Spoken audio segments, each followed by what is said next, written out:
Bonjour et bonsoir à Bandeko Balandia, www.voiceofcongo.net, toujours dans le cadre de informer Bino et Zalingai, Ndeko na Bino, Francos, Nazongi sous une émission na Bino, Bolinga Kamenge, Vok News. Vok News, Nazo qui moi, temps off parce que santé dérangeant qui moi moqué, mais Nazongi Lelo Awa.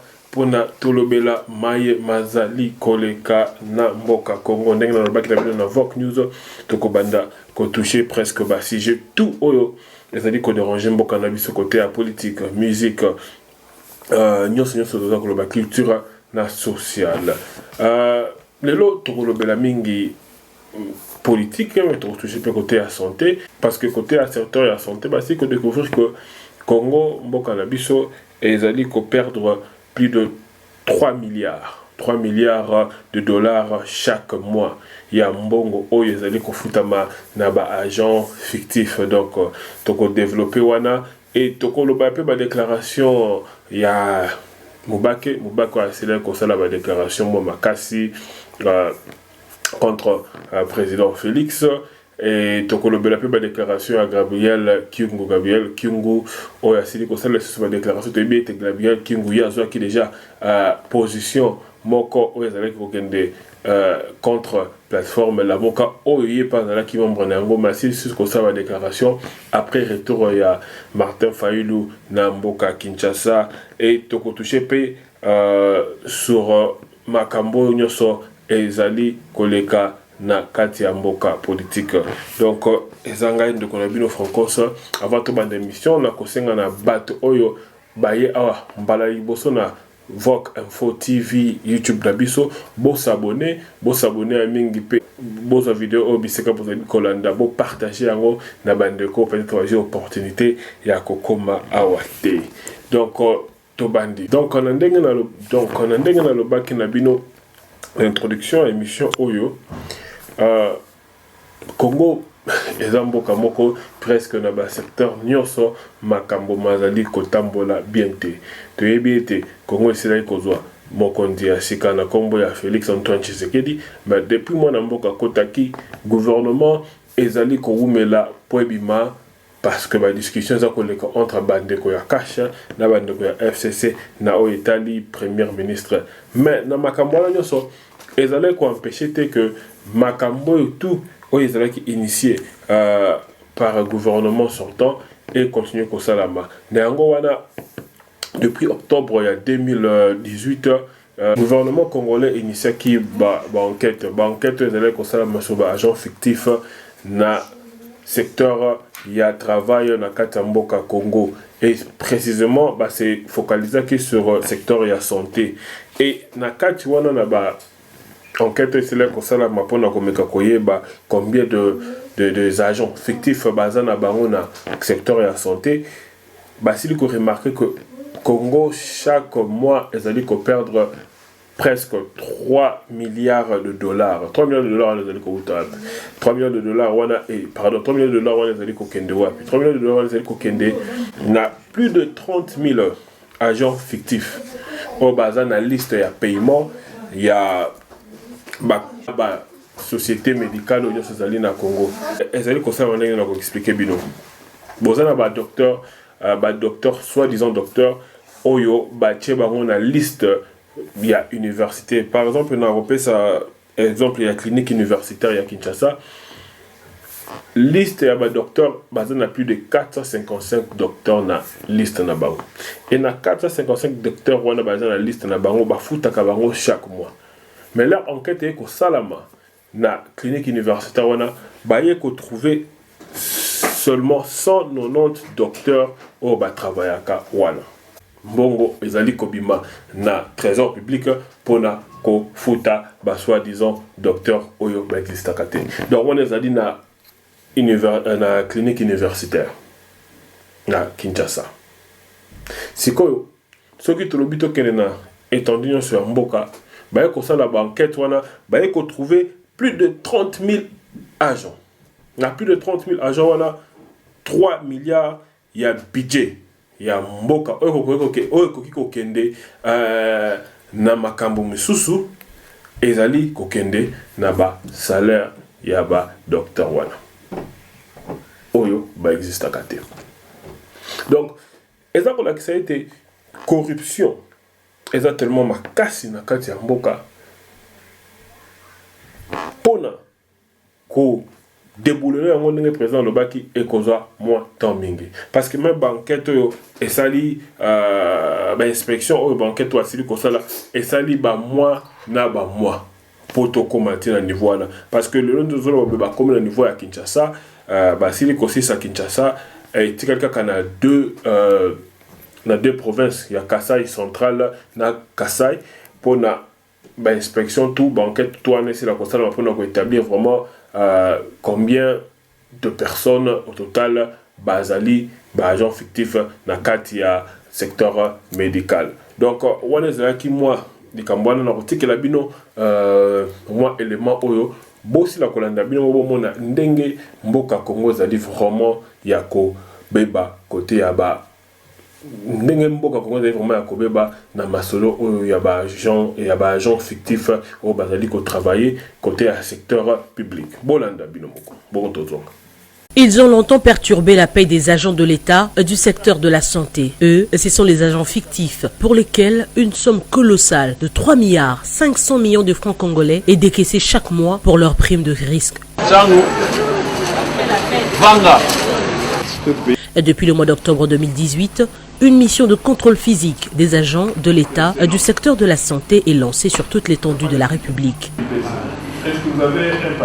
D'une province à l'autre, cette mission a déjà couvert 23 provinces et Kinshasa est la 24e province et le bilan est macabre. Nous retrouvons un nom sur les listings, la personne est payée, mais nous devons savoir quel est le service qui les reconnaît. Si vous êtes sur les listings de paye et qu'aucun service ne vous reconnaît comme agent, donc ça devient un problème, nous devons voir la personne, si possible de le voir, pour que nous puissions déterminer dans quelle catégorie nous devons le mettre. Le médecin directeur de clinique universitaire nous a renvoyé les listes de médecins payés, mais qui sont agents de clinique universitaire. La liste est là. C'est une liste signée par le médecin directeur de clinique universitaire. Sur les 455 médecins payés aux cliniques universitaires, le médecin directeur ne reconnaît que 190 médecins. Nous avons cherché à savoir le reste sont constitués de quoi. Et c'est à ce moment que nous allons découvrir que de médecins partis en spécialisation aux cliniques universitaires, ils se sont arrangés quelque part pour que leur prime apparaisse sur les listings de paye des cliniques universitaires, alors qu'ils ne sont pas agents des cliniques universitaires. La découverte fait état de 30 000 agents fictifs rien que pour le secteur de la santé et leur salaire débloqué de la caisse de l'État chaque fin du mois est de 3 milliards 500 millions de francs congolais.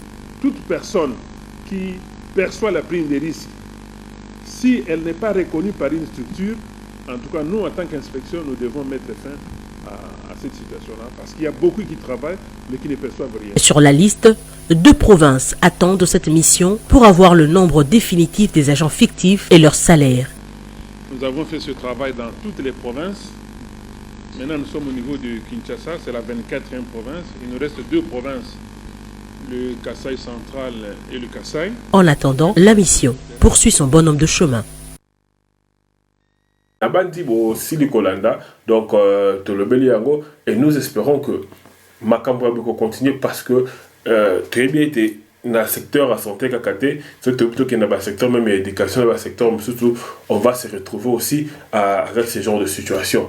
Donc bambongo o yezali ko kende et pas agent fictif to ko pesa yango na ba fonctionnaire il y a l'état peut-être ba sala ka makambo o ezali ko bénéficier mboka pe ezali ko permettre mboka kende li bosso. Donc nous espérons que le gouvernement ko tia maboko na yango na makambo pe ba kozala sévère surtout na bato oyo bazali ba responsable oyo bacha ba liste ba kombo ya bato na ba liste on a pe il faut basala pe enquête baluka koyeba place nini ba mbongo wana ezali ko kende parce que bato baza ko futama mais ba mbongo ezali ko kwa na ba banque nini donc biloko wana il faut basala yango po basila koyeba ba mbongo wana ezali ko kende wapi pe ba kolo stratégie wana basila ko kangama. Tokoti siko na sujet na biso ya mibale. Un sujet na biso ya mibale ezali surtout ba déclaration ya Mubake. Tokoti komona Valentin Moubaka c'est là qui conférence de presse na siège à partir de UDPS le peuple et nakuna yambaki bandeko ya média et quand c'est là qui conférence de presse Valentin Moubaka amachaki ba mo naïté Valentin Moubaka a s'attaqué directement le président de la République Félix Tshisekedi. Ndeko moi si un journaliste azala ki wana sile ko tuna Valentin Moubaka pour l'animité yé akoki ko soutenir le président ba travailler ensemble pour na ko déboulonner système yé a Kabila Oyo et Zawana. Et Valentin Moubaka répondait qui et la réponse na Valentin Moubaka loba qui était président Félix a trahir combat ya papa na ye. Na kotanga la bino ba déclaration na ye mwanda mulandenga sile koloba Valentin Moubaka loba ki Kabila avait eu peur de moi. C'est pourquoi il s'est rabattu sur le maillon faible Tchibala. Il savait que Moubaka était un autre Tshisekedi. Il savait qu'avec Moubaka ça allait être difficile pour lui. Il n'allait pas peut-être finir son mandat. Donc Valentin Moubaka a lobby que Kabila azalaki na mobangi na ye. Po te bien te biso nyonso Valentin Moubaka kenda kokutana Joseph Kabila na 2017. De bakutanaka abimaka te ba déclaration ya lobaka. Mais Valentin Moubaka azalo lobana biso ete Kabila azalaki kobanga ye parce que yebi ete soki anomaki ye Valentin Moubaka comme premier ministre elingaki ezala pasi pona Kabila. Que na konomé Valentin Moubaka comme premier ministre Kabila alingaki peut-être assis sa mandat na été. Donc à vrai dire Valentin Moubaka alingaki peut-être a déboulonner ndenge tozako loba lelo.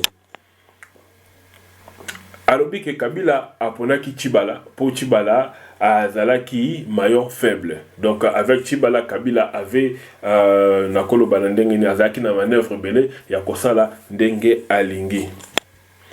Et moi déclaration on est à Moubaka et lobi si moi batu mingi. Batu be balobi mais Moubaka aza koloba lelo. Makambo aza koloba. Soki banoma kaye. Est-ce que tu as dans Moubaka tu as na lelo? Tu as ngela ngo pour à continuer dans ma déclaration mususu l'herbe tout une question wana il y a pourquoi va supporter président Félix T pour aller baza ko travailler ensemble T alors que président Félix a trahir combat à papa nae pe a ko connait le que travailler avec président Félix Zali ko trahir le Congo. Alors je ne le ferai pas parce que travailler avec Tshilombo c'est trahir le Congo et le peuple congolais. Donc à Sila Kolobaete ce qui y est le andimi ko travailler avec président Félix et cause la trahison envers seulement Congoté, mais envers aussi Congolais autour balandakaye. Et à continuer qui le discours naïe ya Kolobaete président Félix yende mutase kusaki Kabila parce que pour Kabila après l'élection et silaki ezalaki KO parce que moto ya Kabila Chadari asilaki kozwate et selon lui encore Martin Fayulu mutaganyaki mais mutu oyo ayaki ko pesa souffle de vie oyaki kola Moussa Kabila pour naye eza président Félix parce que pour naye président Félix pas comme président de l'eau à ça la qui dit là na Kabila aloba ki boye Valentin Moubaka aloba ki boye que je prête main forte à Tshilombo wana tuni motuna le cardinal Mosengo avait dit si Tshilombo avait pris son téléphone pour appeler son ami qui avait gagné mais le château Kabila allait s'écrouler. Tout le monde le dit. Tshilombo l'a résisté pour faire souffrir encore le Congolais. Alors, je ne peux pas entrer dans ces problèmes dont je ne connais ni les tenants ni les aboutissants. Donc, Wanande Valentin Moubaka Lobaki. Donc, Valentin Moubaka Lobaki, Soki, président Félix, après l'élection, Zoki me téléphone, Kabengaki. Martin Fayulu Oyo Kadem Mosenga Lobaki ke yé mutaganya ki donc Kadem Mosenga Lobaki ce qui président Félix a qui téléphone a bien qui Martin Fayulu Mbele château ya Kabila lengaki et Kweya mais lelo président Félix a sécusi Kabila pona faire souffrir les sous ba congolais. Donc hier voilà ton baka ko kota na likambo yebi ni mutu na makolote pour na kaka ko s'amuser boy. Donc tout on dit ba déclaration Mubake na koloba été Kabila boy ki ko ponaye pour Kabila zai ko bangaye que ce ka pona ki Kabila nga ko peut-être na suka mandat na été P to la deuxième déclaration que Félix Ndemouta a ressuscité Kabila. Tout est plutôt ça, analyse, peut au monde que quelque part, les politiciens ont biso baza honnêteté. Baza batumoko, baza ko se positionner selon selon désir na bango. Donc, le lot qui est dans la déclaration à Mubake. Na Mubake a abimé kabiso en avril, il y a 2017. Bon, comme on a deux personnes différentes. Parce que Mubake, Toyebakaye avant événement de Salamaka en 2017, que Azalaka opposant moko radical. L'autre chose radical, Azalaka vraiment très radical. Mais il surprendra biso tout. Bato Oyo, Tolandaka politique, il y a comme on a été. Mubake akei kokutana Kabila na kobimana e Mubake e koyebisa biso ete président Kabila bakose la kaye makambo ke makambo bele to yokaka ezala kutu yete. Donc tout ça pourquoi? Parce que voilà, Mubake azaki peut-être sûr que yende mutu akobima premier ministre parce que bakutana makambo solaka Bakate. Mubake les radical, à côté de Kutana Kabila. Mubake Abimi, Albi Aote, Makambo, donc à rapport à président Kabila, Bako c'est la caille, Makambo. Et Azora quand même la base naïe, na place parti naïe Zalaka, a Ebisa quand même, image Zali, a Ebisa quand même partisan naïe que leur Kabila a nominé leur nomination Kobima. Bako célébrer ensemble parce que ba oumeli na combat na bango ke ba komela bako fêter ensemble parce que ça ka sur na makaba so laka peut-être se souvenir là kendra kuna bimaka le baka ke akei ko représenter UDPST akei kuna comme personnalité politique.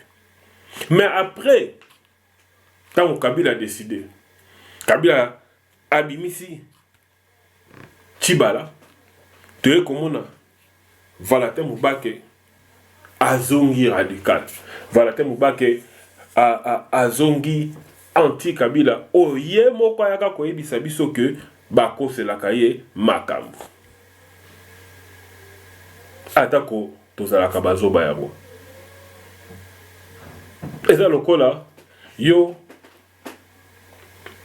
toyebi que mutu moko boye na quartier na biso azaka muyibi.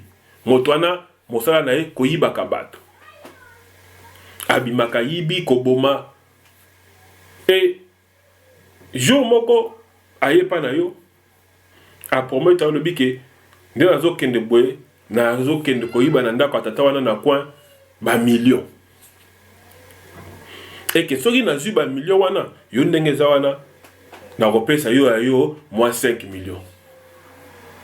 Mais mbila zoya mbila zoluka batu ba témoigner pona makamoko sila koleka la fois dernière ba crime moko ko yiba mona yiba ka la fois dernière na wanga na ke pambila na biki yo za témoin na nga oculaire de là ba ko yepa na yo yebisa bango makambo ala mbila yepa na yo batuni yo oh muyibi wana lekaka na kati wana makambo aussi ko ya kuna batu bakufaki est-ce que oyebi yango oyebi yo ozala ba information oyebi kezaki ya salaki yango mais wanga no biki ta ayi baka kutute ba vole bele sala mara salamaka bako se la ka kutu makambo eza yete mutu sala ka yango allez là osali bongo bobi moyibi wana ke ya sali kuna azu ya yembongo. Après qu'on savoir qu'on a un bongo, yo zala ko zala yo 5 millions pour mettre yo aye na yango te lokolo zo yo parti te obimi okomi ko belela na quartier mobimba ke za moyibi za mobomi ye moto sala ka boy après lingi biso suko bataka tout ndima donc ça même manière oyo ndeko mobaka zo memela biso na histoire teza bino mobaka congolais soki boza kaka na esprit wana kolanda ba politicien pe akondima ka bango sans ko sala ka ba analyse approfondie pona koyeba ete soki ba politicien oyo baza ko sala makambo wana na motema moko baza ko sala yango pour l'intérêt ya peuple tout baza ko sala yango pour l'intérêt na bango moko malam mais soki boza ko sala yango kaka par fanatisme to par haine to par koyina moko ya candidat to moko ya batu wana pe kaka bino parce que moi pour moi Valentin Mobake aza politicien moko chevronné aza politicien moko ya makasi mais aza moto ngana ko ikolanda les sociétés na chama to inangai na yoka e pena lobake tata aza ko loba solo pour moi aza ka condire ba politicien nyonso congolais oyo ba pensaka toujours na intérêt na bango mais na intérêt à nation te donc côté wana na bandi aussi ko comprendre donc Valentin Mobaka sali ba déclaration na ye na conseil s'appelle ay ko senga pe ay ko soutenir thèse ya démission oyo Martin Fayulu a silaki ko senga kuna Martin Fayulu silaki koloba Martin Fayulu Valentin Mobaka a comparé crise post-électorale oyo na makambo eleka ki na tango ya indépendance alobi que pona kobima na crise oyo il faut moi table ronde moko salama table ronde wana pona ye il faut FCC zala cash na la muka pena comité ya laïque ya de laïque de coordination dans CLC na pasteur Kofo pena archevêque honoraire ya Kinshasa Laurent Mosengo na docteur Mukwege na kati ya table ronde wana alobi table ronde wana ko permettre crise ya légitimité oyo président Félix azali ko souffrir nango selon ye et si là donc la bandi côté wana to sili ko suka wana donc kota sikoyo na côté ya bandi ko na biso ya la muka